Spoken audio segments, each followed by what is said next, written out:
영혼을 성장시키는 책 소개방 영성책방 시간입니다. 오늘은 팀 켈러의 신간 부활을 입다. 부활을 입다. 인생 단 하나의 희망, 하나님의 위대한 반전. 영어 원서 제목은 Hope in Times of Fear. 즉 두려움 시대의 희망 이런 내용이겠죠. 2021년 3월 24일 초판이 나왔고요. 2021년 3월 26일 이틀 만에 3세를 찍었는데 제가 가지고 있는 책이 3세번입니다.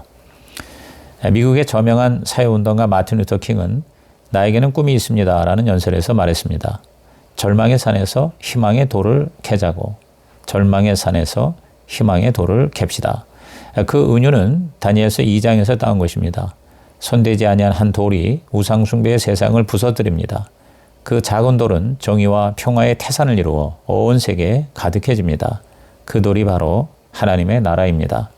죽음과 팬데믹과 불의와 사회 붕괴 속에서 우리에게도 다시 희망의 돌이 절실히 필요합니다.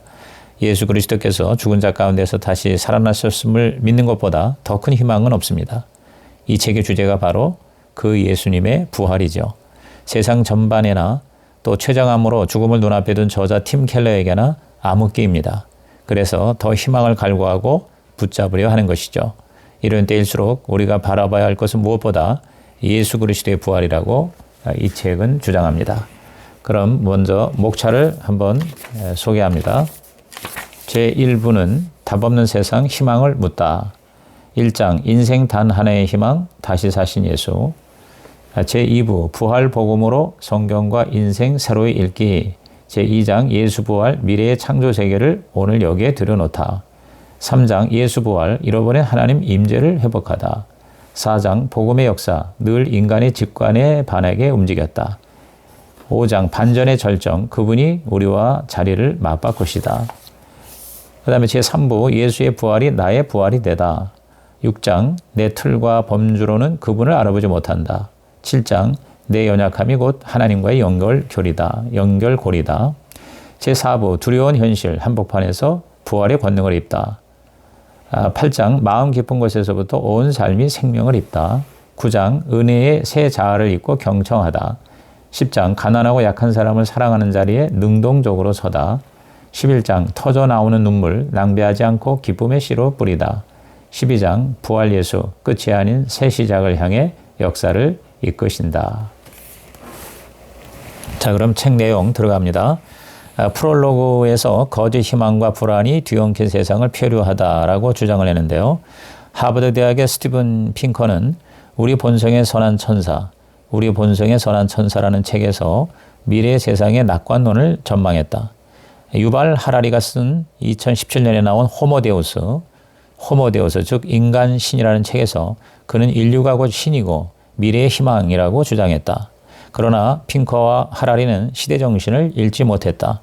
자녀 세대의 삶이 더 나아지리라고 믿는 사람의 수는 점점 더 줄고 있다. 세상을 발전시킨 과학기술은 오히려 더 미래를 위협하고 있다. 코로나 팬데믹 진압이 어려운 이유는 항공수단의 자유로운 이동과 경제의 세계화 때문인데 이 두 가지가 바로 현대 기술의 산물이다. 우리가 말하는 진보로 인해 삶의 의미와 유대감이 사라지고 진정한 행복을 잃어버리고 있다. 인류의 딜레마는 저 바깥의 힘을 통제하는 것보다 이 안의 힘, 즉 인간 본성 자체가 지닌 문제와 결함을 해결하지 못하는 데 있다. 세상이 더 나아지리라는 우리의 희망을 가장 위협하는 요소는 자연 환경이 아니다. 인간의 마음에서 끊임없이 솟아나는 다양한 악이다. 과학은 인간의 악을 근절할 수가 없고 오히려 악한 목적에 쓸 도구를 늘리기만 할 뿐이다. 기독교는 초기 발흥 때부터 희망을 제시했다. 희망이라는 성경의 언어 엘피다. 엘피다는 희망이라기보다는 깊은 확신이다. 그래서 그리스도인은 최악의 역경조차도 하나님이 일일이 인도하시는 역사의 일부로 본다. 그 역사의 지향점은 그저 막연한 내세가 아니다. 우리 몸과 영혼이 부활하여 회복된 새하늘과 새 땅에 들어가는 것이다. 이 모든 희망의 구심점이 바로 예수 그리스도의 죽음과 부활이다. 그것이 희망을 잃은 세상에 기독교가 주는 선물인 것이다. 진정한 산 소망은 하나님이시다. 예수님의 부활을 믿으면 영혼 깊은 곳에 그 희망이 심긴다. 우리의 존재 속으로 희망이 녹아들어 이제 우리는 어떠한 상황에서도 능히 맞설 수가 있다. 예수의 부활을 믿는 것이란 무엇인가? 첫째로 그 부활이 실제로 있었던 일임을 믿는 것이다. 더 나아가 부활이 무엇을 의미하는지를 아는 것이다. 부활의 역사성을 아는 것과 부활의 권능을 아는 것은 다르다. 부활의 권능을 아는 것은 직접 체험함으로 인격적으로 아는 것이다. 예수님의 부활은 부활절에만 믿는 것이 아니다. 1년 내내 믿어야 하고 그 부활을 날마다 경험하고 누려야 한다. 예수님의 부활은 마술이 아니라 침략이다. 십자가와 부활은 미래의 창조 세계를 우리의 현재 속에 들여놓는다. 하나님의 전능하신 능력을 지금 누릴 수 있게 한다.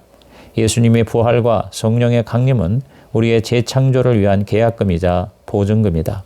새롭게 하는 이 능력이 아직 여기에는 부분적으로밖에 없지만 그래도 실존하는 실제이며 현재의 세상 속으로 들어와 있다. 예수님을 죽은 자 가운데 살리신 하나님의 능력이 우리 안에 있다. 미래에 누릴 부활의 삶이 현재의 생활 방식이 된다.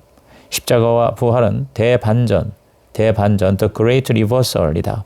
그리스도는 약함을 통해 우리를 구원하신다. 그 대반전은 하나님의 역동이 되어 우리 삶 전체를 뒤바꿔 놓는다. 이미 그러나 아직의 하나님 나라는 모든 이상주의와 패배주의를 날려버린다. 이 책의 기본 주제는 바로 그 대반전으로 현재의 삶을 미래에 완성될 하나님의 새로운 창조 세계와 연결지어 살아가도록 능력과 틀을 가져다 준다는 것이다. 한마디로 인격적인 부활신앙이다. 우리가 따르는 예수는 죽은 스승이 아니라 부활하신 주님이시다. 실제로 그분이 우리와 늘 함께 계시는 것이다. 우리와 함께 먹고 마시고 교제하고 동행하시는 것이다. 죽어서 가는 천국이 아니라 이 땅에서 부활의 주님을 만나고 풍성하고 친밀한 교제를 나누며 그분의 사랑을 알아갈 수 있는 것이다. 그리하여 절망에서 깨어나 어두운 상상을 떨치게 되는 것이다. 제1부 답없는 세상 희망을 묻다 1장 인생 단 하나의 희망 다시 사신 예수 즉 확실한 희망. 기독교는 역사적, 합리적, 은혜의 신앙이다. 기독교는 여기 당신이 살아가야 할 방식이 있다로 시작하지 않는다. 여기 예수님이 역사 속에서 당신을 위해 이루신 일이 있다라고 시작한다. 첫째로 예수님은 우리 죄를 위하여 죽으시고 장사 지낸 바 되셨다. 둘째로 그분은 사흘 만에 다시 살아나셔서 많은 이들 앞에 자신을 나타내 보이셨다. 자유주의 기독교는 예수 부활의 역사성에 큰 의미를 두지 않으려 한다. 그러나 초자연이 배제된 반역사적 신앙은 아무런 힘이 없다. 기독교는 역사적 신앙이기에 또한 합리적 신앙이다. 고린도전서 15장에만도 부활을 믿어야 할 이유가 넘쳐난다. 기독교의 부활이 전설이 되기에는 너무나 비합리적이다.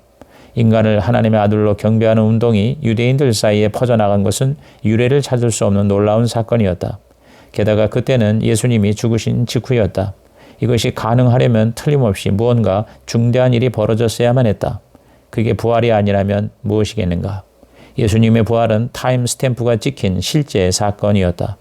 부활은 유대인들이 나중에 지어낸 말이 아니라 실제로 벌어진 사건이었다. 바울에 의하면 예수님의 부활은 두 가지 논증을 근거로 가지고 있다. 첫째로 무덤이 비어 있었다. 둘째로 다양한 정황에서 수많은 사람이 부활하신 예수님을 보았다고 증언했다. 빈 무덤은 초대 그리스도인들이 꾸며낸 것이 아니다. 부활하신 예수님을 만났거나 본 일도 마찬가지다. 복음서에 보면 부활하신 예수님은 지극히 평범한 모습으로 인간 중에 인간으로 나타나셨다.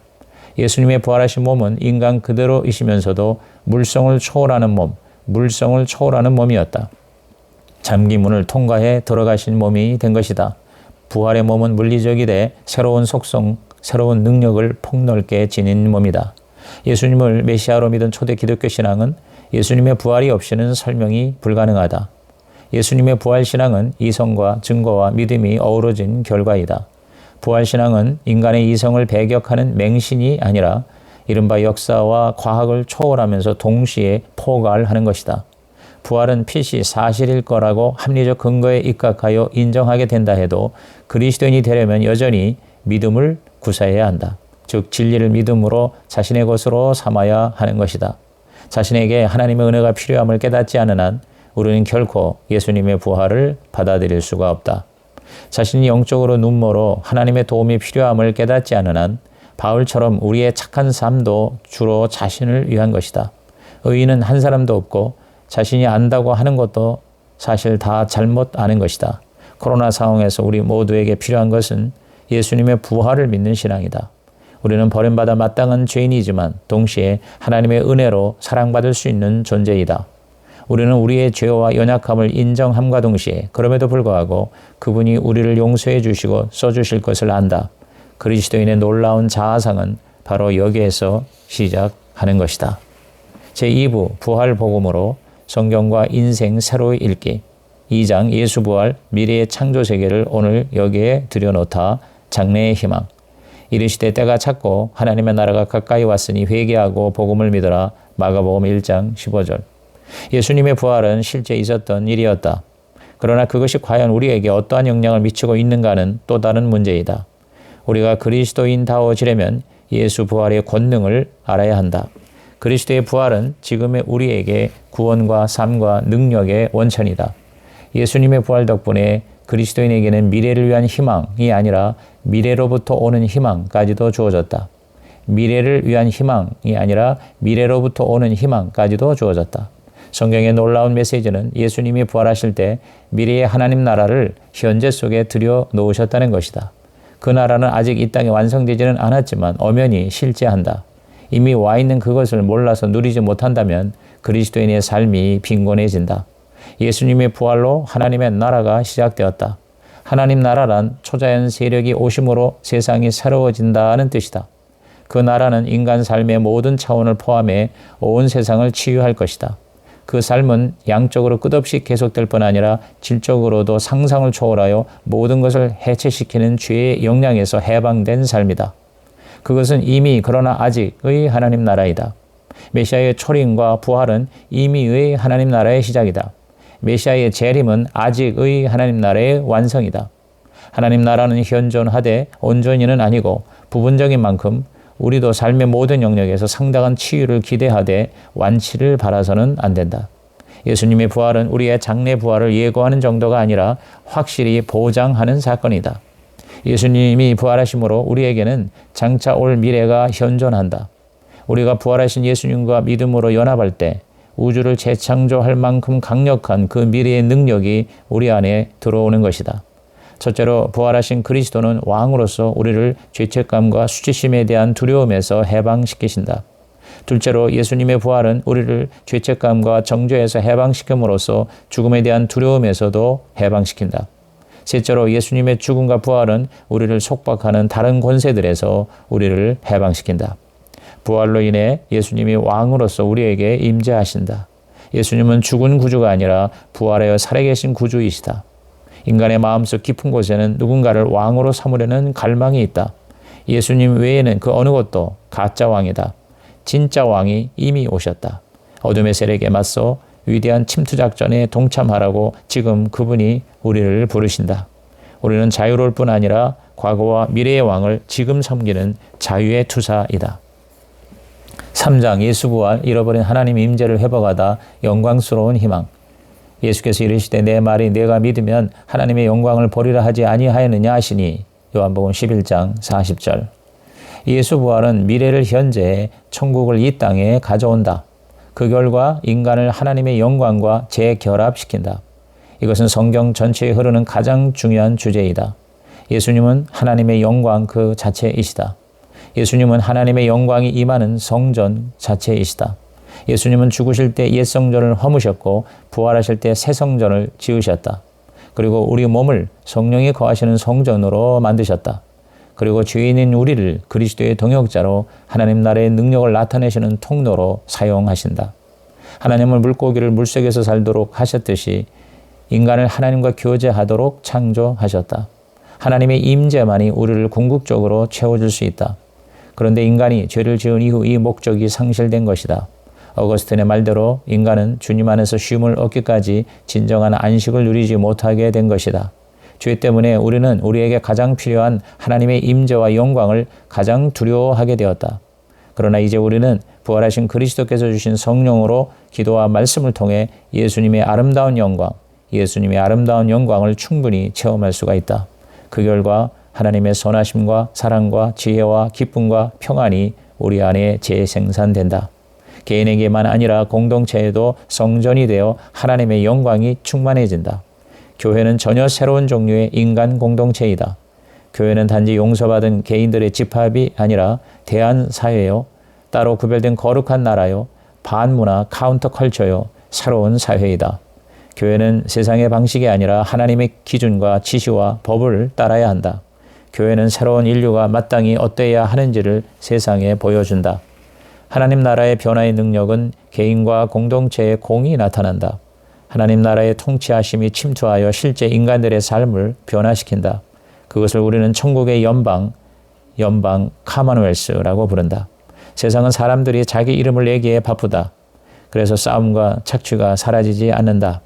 그러나 하나님의 연방에는 하나님의 영광이 나타나고 그 영광이 온 땅에 충만해지면 완전한 평화와 조화와 정의가 이루어진다. 그리스도인들이 자신의 영광이 아니라 철저히 하나님의 영광이라는 원리의 지배하에 있을 때, 그때 우리는 하나님 나라가 나타났다고 말할 수 있다. 물론 세상이 끝날 때까지는 선과 악을 완전히 분리할 수 없다. 현 시대에는 하나님 나라도 외부 세계의 한계와 부족함에 동참해야 한다. 그럼에도 우리는 악과 불의에 맞서 진정한 발전을 이룰 수가 있다.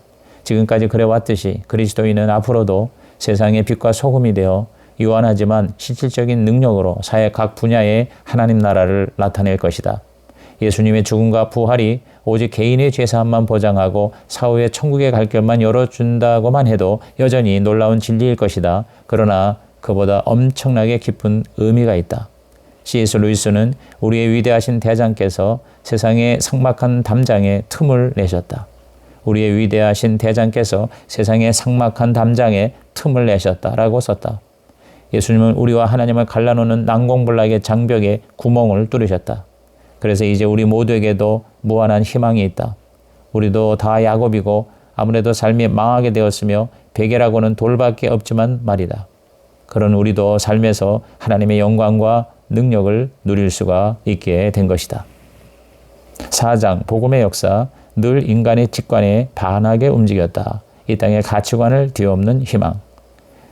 고린도전서 1장 27절에서 31절, 그러나 하나님께서 세상에 미련한 것들을 택하사 지혜 있는 자들을 부끄럽게 하려 하시고 세상에 약한 것들을 택하사 강한 것들을 부끄럽게 하려 하시며 하나님께서 세상에 천한 것들과 멸시받는 것들과 없는 것들을 택하사 있는 것들을 폐하려 하시나니 이는 아무 육체도 하나님 앞에서 자랑하지 못하게 하려 하심이라.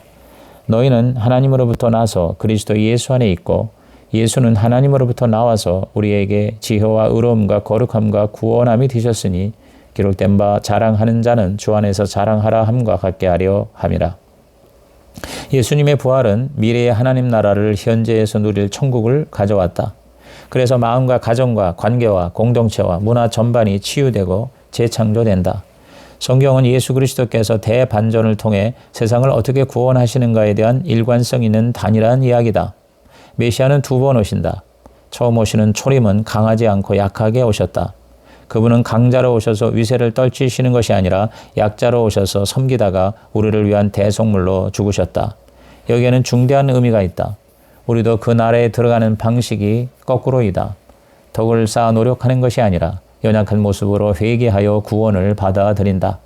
그 나라의 삶의 방식도 권력을 취하는 것이 아니라 내려놓고 용서하고 희생하고 섬기는 것이다.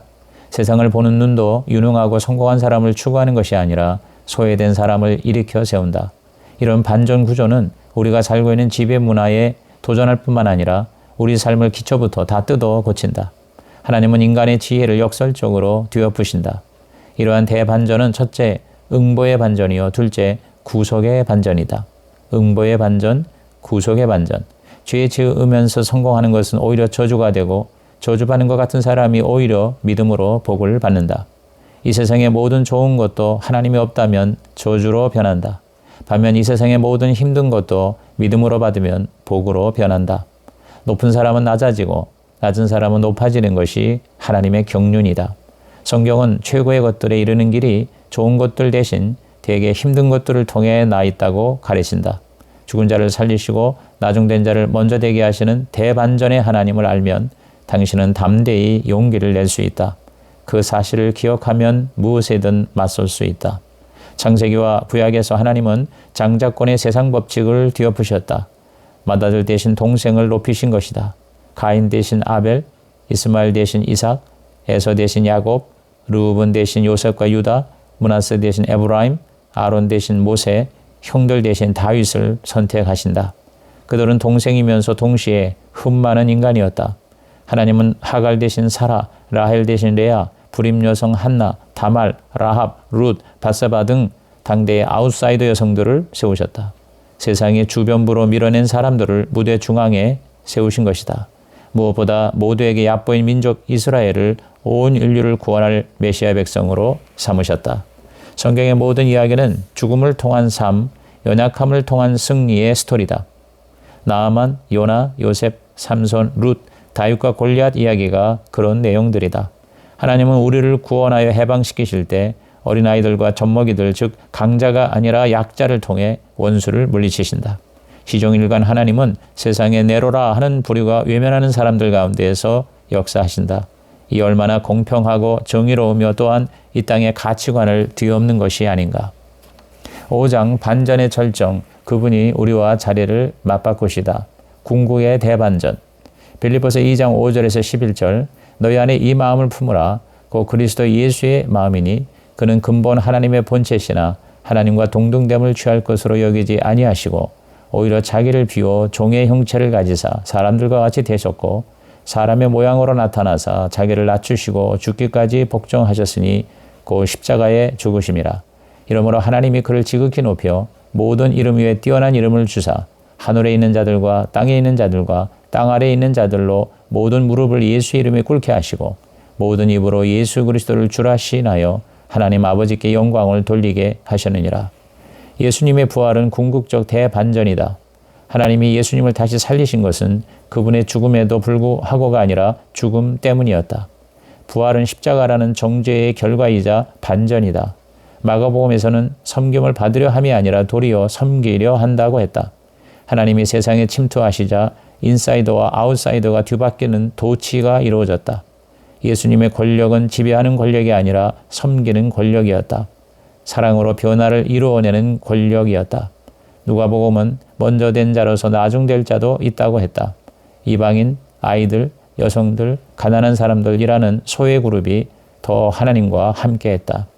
십자가에서 하나님은 죄로 인한 죽음의 저주를 바꾸어 우리의 복이 되게 하셨다. 바울이 전한 복음에는 반복해서 등장하는 세 가지 개념이 있다. 첫째, 예수님이 누구신가에 대한 기쁜 소식이다. 둘째, 예수님이 무엇을 하시는가에 대한 기쁜 소식이다. 셋째, 예수님이 무엇을 가져오시는가에 대한 기쁜 소식이다. 예수님은 메시아이시다. 예수님은 죽으시고 부활하셨다. 예수님은 새로운 창조 세계를 가지고 오신다. 십자가를 지고 예수를 따르는 것은 우리도 그분의 대반전을 통해 구원받고 변화되려면 각자의 반전을 통과해야 하는 것을 의미한다. 예수가 자발적 상실을 통해 구원을 예비하신 것처럼 우리도 우리의 연약함과 무력함과 결핍을 인정해야 한다. 최고의 영광은 남을 위해 자신의 영광을 버리는 것이다. 남을 구원하고자 자신의 아름다움을 버리는 사람보다 더 아름다운 것은 없다. 예수님의 삶과 죽음과 부활은 이 같은 대반전의 아름다운 역설이다. 이상 팀 켈러의 부활을 입다 제1편을 마칩니다.